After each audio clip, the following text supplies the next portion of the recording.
বাংলা সাহিত্যের মধ্য গগনে রবি এক উজ্জ্বল নক্ষত্র। একের পর এক লিখেছেন সেরার সেরা কবিতা, গল্প, গান, নাটক, উপন্যাস, আরও কত কী। বাঙালির চিন্তনে মননে সদা সর্বদা যাঁর গৌরবময় উপস্থিতি, তিনি রবীন্দ্রনাথ ঠাকুর, বিশ্বকবি, কবিগুরু। বিতর্ক কিন্তু হেন রবীন্দ্রনাথেরও পিছু ছাড়েনি। হ্যালো ভিউয়ার, আমি সুপ্রিয়। আমার চ্যানেল আই নিয়ে আবার আমি আপনাদের কাছে আমার এবারের অন্যরকম ভাবনায় থাকছে বিতর্কিত রবীন্দ্রনাথ। রবীন্দ্রনাথের কোন রচনাকে নিয়ে কেন বিতর্ক, চলুন দেখা যাক। খনিকা কাব্যের অন্তর্গত নববর্ষা কবিতার এক স্থানে রবীন্দ্রনাথ লেখেন, কুলায় কাঁপিছে কাতর কপোত, দাদুরি ডাকিছে সঘনে। দাদুরি শব্দের আবিধানিক অর্থ হল স্ত্রী ব্যাঙ। আমরা জানি বর্ষার আগমনে পুরুষ ব্যাঙ বা দাদুর ডাকে, দাদুরি নয়। এখানেই বিতর্কের জন্ম। রবীন্দ্রনাথের পূজা পর্যায়ের গান ভেঙে মোর ঘরের চাবি নিয়ে যাবি কে আমারে, এই গানের শুরু নিয়েই বিতর্কের শুরু।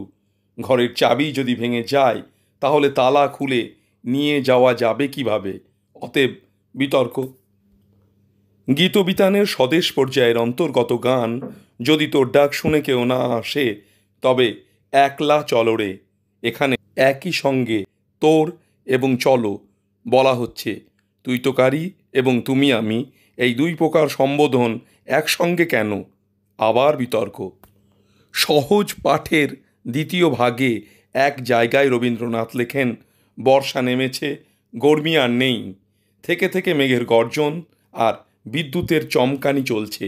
সেখানেই দু লাইন পরে তিনি লেখেন, সর্ষে ক্ষেত ডুবিয়ে দিলে। বর্ষার বর্ণনার মাঝে সর্ষে ক্ষেত এলো কী করে? সর্ষে তো রবি শস্য, যা শীতকালে হয়।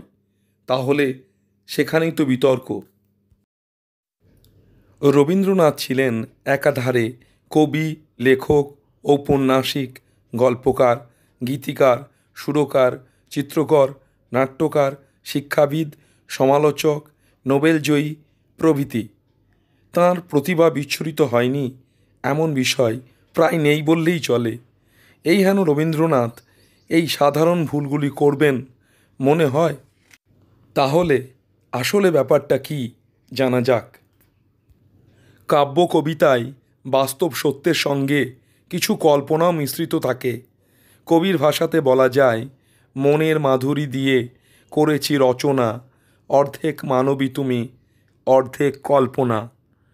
কবি কল্পনায় উদ্ভাসিত চিত্র অনেক ক্ষেত্রে অবাস্তব হয়েও কাব্যিক সুষমা প্রদান করে, পাঠককে নিয়ে যায় স্বপ্নালু মোহময় এক জগতে।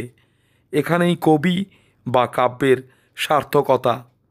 সেক্ষেত্রে কবি যে অতিরঞ্জন বা আরোপণ করেন, ইংরেজিতে তাকে বলা হয় পোয়েটিক লাইসেন্স। কবির এই অধিকার আছে বলেই তিনি জড়বস্তুর মধ্যে প্রাণ সঞ্চার করে দেখান তা কথা বলছে। যেমন, আকাশ আমায় শিক্ষা দিল, আজও এই গাঁও অঝরে চাহিয়া ওই গাঁওটির পানে প্রভৃতি।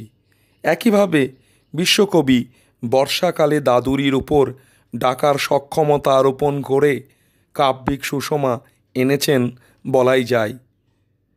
ভেঙে মোর ঘরের চাবি পূজা পর্যায়ের এই গান প্রসঙ্গে বলা যায়, ঘর বলতে এই মানবদেহকেই বোঝানো হয়েছে, আর চাবি হলো মোহ, যা দেহকে সর্বদা চালিত করে, বাঁচার আকাঙ্ক্ষা যোগায়। আকাঙ্ক্ষা শেষ হলে মোহ থেকে দেহের বা আত্মার মুক্তি ঘটে। তাই পরমাত্মাতে মিলিত হতে হলে এই দেহাত্মাকে মোহমুক্ত হতে হবে বা জগতের মোহের চাবি ভেঙে ফেলতে হবে।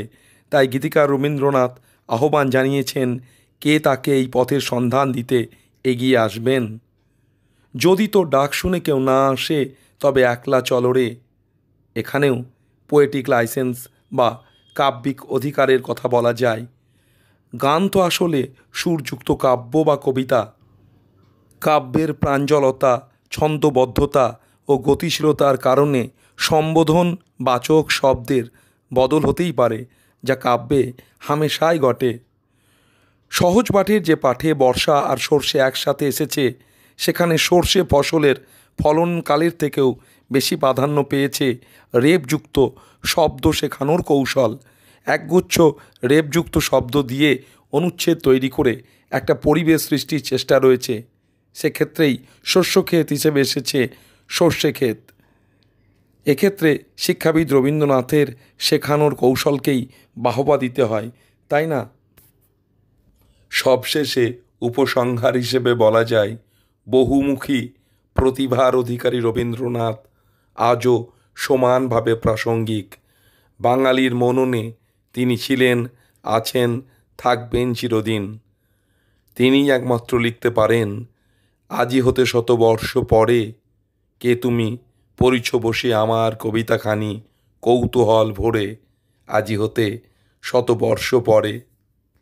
তাই কিশোর কবি সুকান্ত তার 25শে বৈশাখের উদ্দেশ্যে কবিতায় ভগবানের উদ্দেশ্যে যথার্থই প্রার্থনা করেছেন, আমার প্রার্থনা শোনো 25শে বৈশাখ, আর একবার তুমি জন্ম দাও রবীন্দ্রনাথের। আমার ভিডিওটি আজকের মতো এখানেই শেষ করছি। কেমন লাগলো কমেন্টের মাধ্যমে জানাবেন প্লিজ। ভালো লাগলে চ্যানেলটিকে অবশ্যই সাবস্ক্রাইব করবেন আর বেল বাটনটিকে অন করে দেবেন, যাতে আমার ভালো ভালো ভিডিওগুলি সবার আগে পৌঁছে যায় আপনার মোবাইলে।